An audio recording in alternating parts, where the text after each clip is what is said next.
السلام علیکم ورحمۃ اللہ وبرکاتہ۔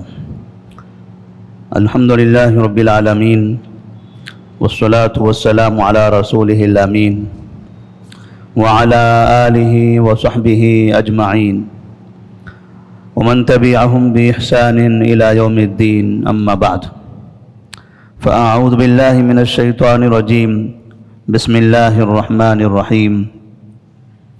ان مثل عیسی عند اللہ کمثل آدم خلقہ من تراب ثم قال له کن فیکون الحق من ربک فلا تکن من الممترین۔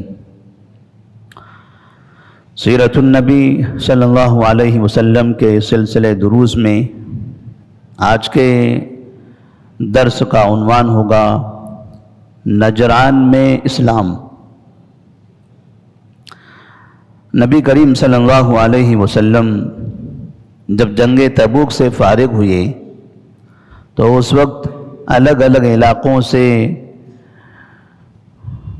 لوگ جماعتوں کی شکل میں، وفد کی شکل میں مدینہ منورہ کی طرف آ رہے تھے اور نبی کریم صلی اللہ علیہ وسلم سے ملاقات کر کے اسلام قبول کر رہے تھے۔ انہی میں سے ایک قافلہ، ایک جماعت نجران کی جانب سے آتی ہے۔ نجران آج بھی مشہور شہر ہے سعودی عرب کے اندر۔ ایک زمانہ تھا جب وہاں عیسائی ہوا کرتے تھے۔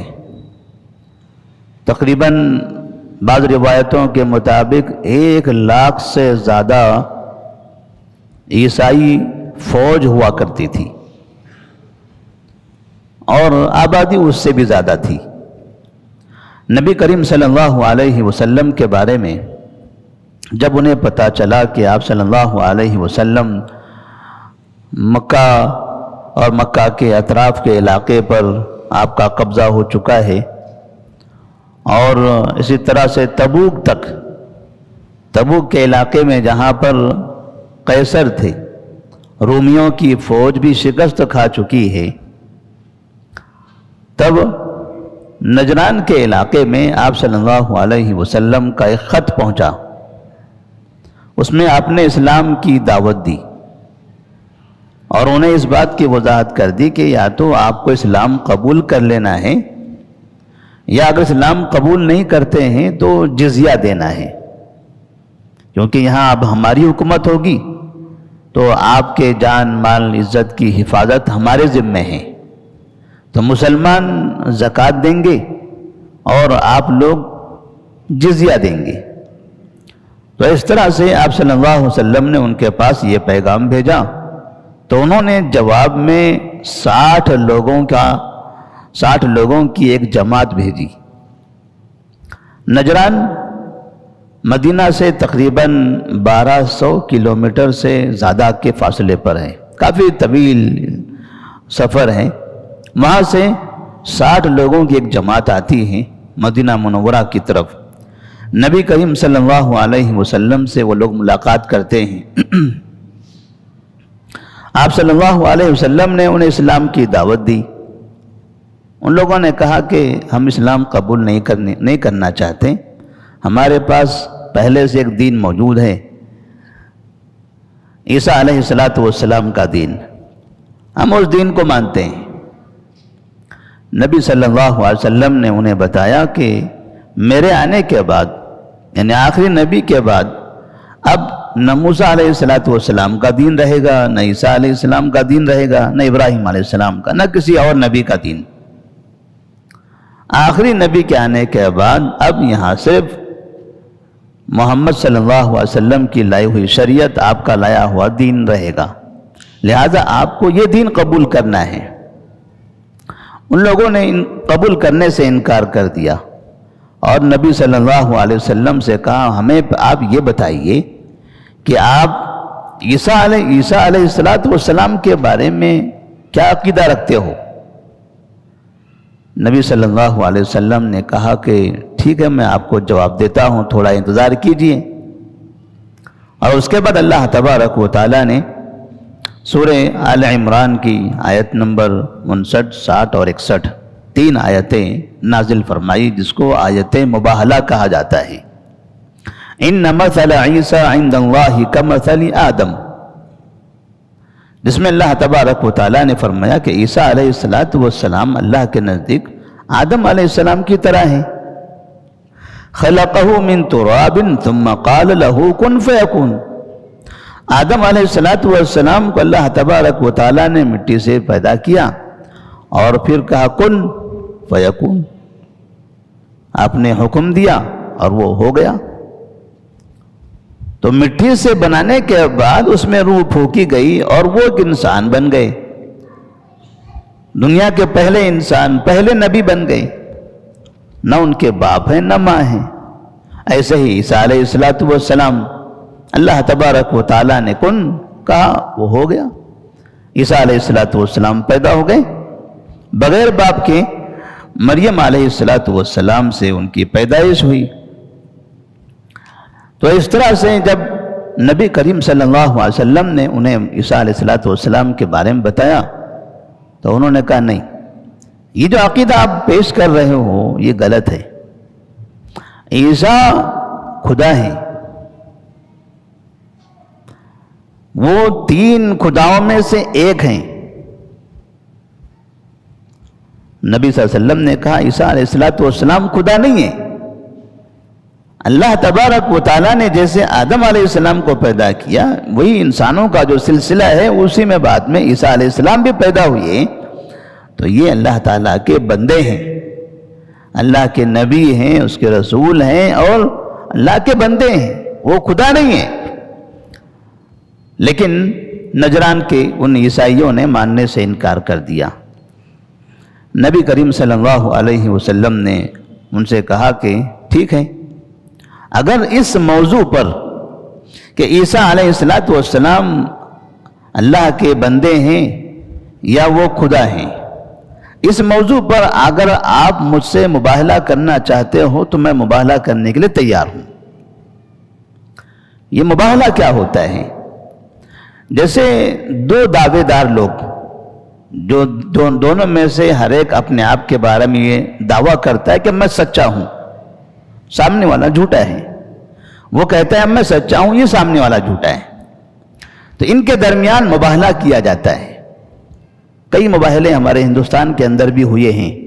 علامہ ثناء اللہ امرتسری رحمہ اللہ نے غلام احمد قادیانی سے مباہلہ کیا تھا، اور اس مباہلے کے بعد غلام احمد قادیانی کا انتقال ہو گیا۔ تو نبی صلی اللہ علیہ وسلم نے فرمایا کہ ہم آپ سے مباہلہ کریں گے۔ مباہلہ اس طرح سے ہوگا کہ میں یہ کہہ رہا ہوں کہ عیسیٰ علیہ السلام اللہ کے بندے ہیں، وہ خدا نہیں ہے،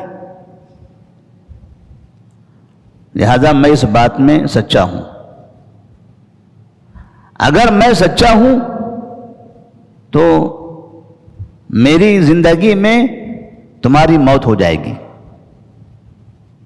جو سامنے والی جو جماعت ہے جن سے مباہلہ ہو رہا ہے ان سب کی موت ہماری زندگی میں ہو جائے گی۔ تم کہہ رہے ہو کہ عیسیٰ علیہ السلام خدا ہیں، اگر اس معاملے میں تم سچے ہو تو تمہاری زندگی میں ہماری موت ہوگی۔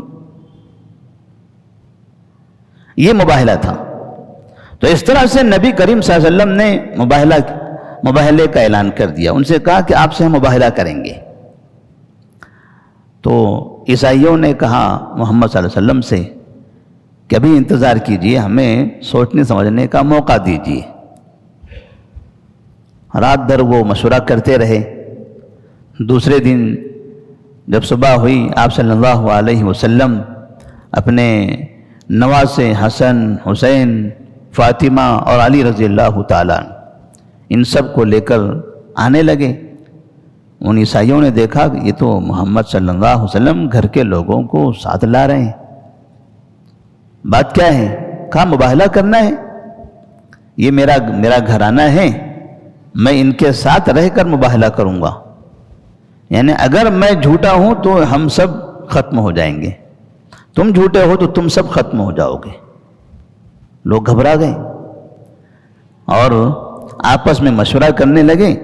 تو ان کے جو بڑے ذمہ داران تھے، اس 60 افراد کی وہ جماعت تھی، تو ان میں سے جو بڑے ذمہ دار تھے وہ آپس میں بیٹھ کر ایک دوسرے سے کہنے لگے کہ اگر ہم نے محمد صلی اللہ علیہ وسلم سے مباہلہ کر لیا، یقین مانیے دنیا میں کوئی عیسائی نہیں بچے گا، سب تباہ ہو جائیں گے، کیونکہ یہ یقینی ہے کہ یہ آخری نبی ہے، یہ آخری نبی ہے۔ ہم اگر مباہلہ کرتے تو ہمارا چھوٹا، ہمارا بڑا، مرد عورت سب ختم ہو جائیں گے، کوئی نہیں بچنے والا ہے ہم میں سے۔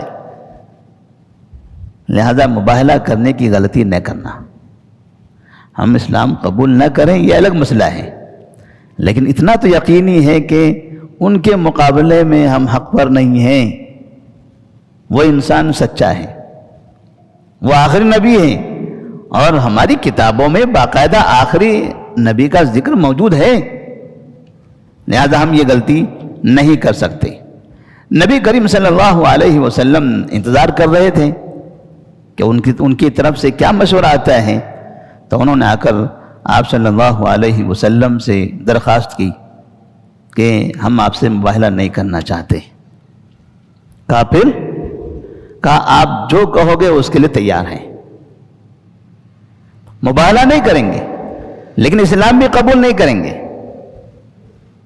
اسلام بھی قبول نہیں کریں گے، اس کے علاوہ آپ ہم سے جو چاہیں گے ہم آپ کو دے دیں گے۔ نبی کریم صلی اللہ علیہ وسلم چونکہ رحمت للعالمین تھے، قرآن کہتا ہے لا اکراہ فی الدین، دین میں زبردستی نہیں ہے، کوئی اسلام قبول نہیں کرنا چاہتا ہے ٹھیک ہے، آج نہیں کل اللہ تبارک و تعالیٰ آپ کو ہدایت دے گا، جب آپ کو سمجھ آئے گی، جب آپ کو سمجھ میں آئے گا کہ یہ اسلام حق صحیح مذہب ہے، تب آپ خود ہی اسلام قبول کر لو گے۔ آپ نے فرمایا ٹھیک ہے، ضرورت نہیں ہے، آپ سالانہ 2000 جوڑے کپڑا مدینہ روانہ کریں گے، جن میں سے 1000 ماہ رجب میں اور 1000 ماہ سفر میں، یہی آپ کا جزیہ ہوگا۔ اس کے بدلے میں آپ کے شہر کی، آپ کے علاقے کی، آپ کے جان کی، آپ کے مال کی حفاظت کرنا ہمارے ذمہ ہوگی، اور وہاں رہتے ہوئے آپ مکمل آزادی سے اپنے دین پر عمل کر سکتے ہو، کوئی بھی آپ کو تکلیف نہیں دے گا۔ یعنی یہ جو جزیہ ہے، یہ جزیہ کوئی ظلم نہیں ہے، جیسے بعض مرتبہ لوگ سمجھتے ہیں کہ اسلام آیا اور ٹیکس لگا دیا، جزیہ لگا دیا، کافروں سے جزیہ لینا شروع کر دیا، تو لوگ اس کو ایسا پیش کرتے ہیں کہ گویا کہ اسلام یا مسلمان بادشاہ جب آتا تھا تو کافروں سے پیسہ لوٹتا تھا، ایسا کبھی نہیں ہوا۔ جزیہ زکوٰۃ کے مقابلے میں کم ہوتا ہے، حاکم جو مسلم حاکم ہوتا ہے وہ مسلمانوں سے زکوٰۃ لیتا ہے اور زکوٰۃ کی مقدار زیادہ ہے، جزیہ کی مقدار کم ہے۔ زکوٰۃ جب لیتے ہیں تو حاکم وقت ملک کے نظام کو سنبھالنے کے لیے اس پر خرچ کرتے ہیں، اور پھر مسلمان جتنے ہیں ان سب کی حفاظت کرنا، ان کے گھروں کی، ان کے علاقوں کی، یہ سب کی حفاظت کرنا ان کے ذمہ ہوتا ہے۔ ایسے ہی اگر غیر مسلم ہے، کافر اس ملک میں رہ رہے ہیں، تو انہیں ملک سے نکالا نہیں جائے گا، انہیں آزادی سے وہاں رہنے دیا جائے گا، لیکن چونکہ زکوٰۃ نہیں ہے ان کے اوپر، جب زکوٰۃ نہیں ہے تو پھر وہ خرچ کیا کریں گے، ملک کو کیا دیں گے تاکہ ہم ان کی حفاظت کر سکیں؟ تو اس کے لیے وہ جزیہ ہے، اور وہ جزیہ بھی معمولی مقدار میں، سالانہ 2000 جوڑے، جبکہ 1 لاکھ کے قریب صرف فوج ہے ان کے پاس، باقی اور لوگ کتنے ہوں گے؟ تو اتنے لوگوں میں اگر 2000 سالانہ ڈریس جوڑا جو ہوتا ہے، پہلے ایک بڑا سا کپڑا سر سے لے کے پیر تک، جیسے آج کل جبہ پہنتے ہیں، اسی طریقے کا ہمارے پاس جو بادشاہ لوگ ہوتے تھے ان کے پاس بھی ایسے ہی جوڑے ہوا کرتے تھے، تو سالانہ 2000 دینا ہے، یہ ان کے لیے بہت زیادہ بوجھ بھی نہیں ہے، اور اس کے بدلے میں نبی کریم صلی اللہ علیہ وسلم نے انہیں مکمل آزادی دے دی کہ آپ اپنے علاقے میں اپنے دین پر مکمل آزادی کے ساتھ قائم رہ سکتے ہو، کوئی بھی آپ کو تکلیف نہیں دے گا، کوئی آپ کو نقصان نہیں پہنچائے گا۔ جاتے ہوئے انہوں نے آپ صلی اللہ علیہ وسلم سے درخواست کی کہ آپ اپنے میں سے، اپنی قوم میں سے ایک امانت دار امین انسان کو ہمارے پاس بھیج دیجیے تاکہ وہ ہمارے پاس سے جزیہ لے کر آئے، ایک امانت دار امین انسان۔ تو آپ صلی اللہ علیہ وسلم نے ابو عبیدہ بن جراح رضی اللہ تعالیٰ عنہ کو بھیجا تھا، اس لیے کہتے ہیں امین هذه الامہ ابو عبیدہ بن جراح رضی اللہ تعالیٰ عنہ۔ ابو عبیدہ بن جراح رضی اللہ تعالیٰ عنہ گئے، وہاں سے جزیہ لے کر آئے، مدینے میں نبی کے سامنے پیش کر دیا۔ اس کے بعد علی رضی اللہ تعالیٰ عنہ اور دیگر صحابہ نجران جاتے رہے، چونکہ نجران امن والا علاقہ ہو گیا، اب وہ مسلمانوں کے ماتحت ہیں، وہ خود مامون ہیں، وہ خود امن سے ہیں، اور وہاں مسلمانوں کے لیے آنا جانا یہ بھی راستہ ہموار ہو گیا، وہ لوگ مسلمانوں کے علاقے میں آنا چاہیں کبھی بھی آ سکتے ہیں، اب کسی طرح کی دونوں پر کوئی پابندی نہیں ہے۔ لہذا صحابہ رضی اللہ تعالیٰ نجران جاتے رہے تجارتی غرض سے، اور وہاں جا کر انہوں نے اسلام کی دعوت دینا شروع کر دی۔ آہستہ آہستہ چند ہی دنوں کے بعد پورا کا پورا نجران مسلمان ہو گیا۔ تو نبی کریم صلی اللہ علیہ وسلم نے جو حکمت استعمال کی اور ان کے خلاف جو کارروائیاں کسی قسم کی جو کارروائی نہیں کی، اس کا نتیجہ یہ ہے کہ لوگوں نے دل سے اسلام کو قبول کر لیا۔ تو بعض مرتبہ لوگ قرآن پڑھ کر مسلمان نہیں ہوتے، شریعت کی جانکاری حاصل کر کے مسلمان نہیں ہوتے، بعض مرتبہ مسلمانوں کے اخلاق کو دیکھ کر مسلمان ہوتے ہیں، اخلاق کو دیکھ کر مسلمان ہوتے ہیں۔ اور بہت سے مسلمان ہونے والے لوگوں کی تاریخ میں، ان کے قصوں میں ایسی باتیں آتی ہیں کہ مسلمانوں کے ساتھ رہتے ہوئے ان کی شکل و صورت، ان کا تعامل، ان کے اخلاق، ان کی عبادتیں، ان چیزوں کو دیکھ کر بعض لوگ مسلمان ہوتے کہ میں نے فلاں کو دیکھا، وہ چیزیں مجھے اچھی لگی، میں مسلمان ہو گیا۔ اگر کوئی مسلمان اپنی ذات کو، اپنی شخصیت کو ایسے آئیڈیل بنائے کہ لوگ اسے دیکھ کر اپنا مذہب چھوڑ کر اسلام کو قبول کریں، تو انسان کا کیا کہنا۔ اللہ کا شکر ہے آج بھی ایسے مسلمان موجود ہیں، کئی جگہوں پر ایسے واقعات پیش آتے ہیں، اور نبی کریم صلی اللہ علیہ وسلم تو سید المرسلین ہیں۔ اللہ تعالیٰ نے فرمایا لَقَدْ كَانَ لَكُمْ فِي رَسُولِ اللَّهِ أُسْوَةٌ حَسَنَةٌ وَإِنَّكَ لَعَلَىٰ خُلُقٍ عَظِيمٍ۔ آپ کے اخلاق، آپ کی شان، آپ کی عظمت سارے انسانوں سے بلند ہیں۔ تو اللہ تبارک و تعالیٰ نے آپ کی شخصیت میں تاثیر پیدا فرمائی کہ وہ نصارہ جو سامنے قرآن سن رہے تھے، قرآن کی آیتیں سننے کے بعد بھی انہوں نے اسلام قبول کرنے سے انکار کر دیا، لیکن بعد میں آہستہ آہستہ ان کے دلوں میں اسلام داخل ہو گیا، نبی کے اخلاق کو دیکھ کر، نبی کی تعلیمات کو سن کر، نبی کے صحابہ، وہ صحابہ کے اخلاق کو دیکھ کر، ان کی تعلیمات کو سن کر، ان کے ساتھ رہتے ہوئے، اور اسی طرح سے دنیا کے اندر اسلام پھیلتا رہتا ہے۔ تو اس واقعے سے مسلمانوں کو ایک پیغام ملتا ہے کہ چاہے یہودی ہو، چاہے نصرانی ہو، آج بھی عیسائی وغیرہ موجود ہے دنیا کے اندر بہت سی جگہوں پر، چاہے دوسری قومیں ہوں جس کو ہندو کہا جاتا ہے، اور الگ الگ مذہب کے لوگ ہوں، مسلمانوں کو ان لوگوں کے ساتھ اچھے تعلقات رکھنا چاہیے، اچھا برتاؤ کرنا چاہیے۔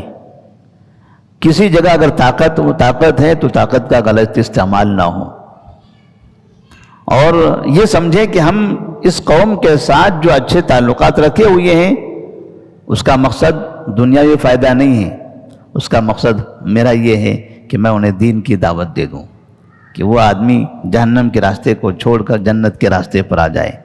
ایک آدمی بھی اگر ہمارے اخلاق سے، ہماری زبان سے، ہمارے کردار سے، کریکٹر سے اگر صحیح راہ پر آ جاتا ہے، اسلام قبول کر لیتا ہے، یہ سمجھے کہ ہماری آخرت کی کامیابی کے لیے کافی ہے۔